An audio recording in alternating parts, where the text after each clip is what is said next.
Artiklu fuq Gazzetta, tweet u post fuq Facebook waslu għal 5 libelli il-koll mirbuħa mill-eredi tal-ġurnalista Defni Caruana Galizia Peter għal total ta' 12,000 euro f'dannim.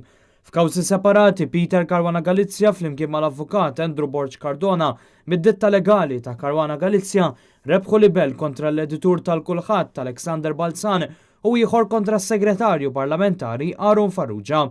Il-kawża kontra l-kulħadd kienet infetħet kontra Tony Abela qabel ma nħatar maġistratu meta kien editur tal-Gazzetta Kulħadd.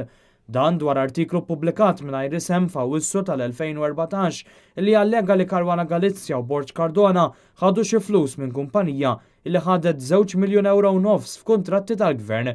Id-diretturi ta' BCGL Services Peter Caruana Galizia u Andrew Cardona ippruvaw fil-qorti li kienu rċivew biss 5,000 euro għal sem nominat bot ħafna mill-allegati 80,000 euro.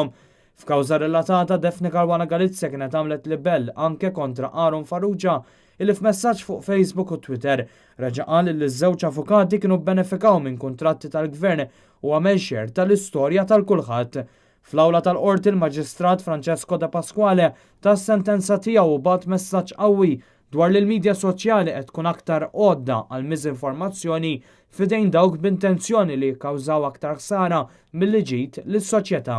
Il-Maġistrat De Pasquale osserva li l-qarrejja jixirqilhom ikunu jafu l-verità kollha minflok in-nofs veritajiet.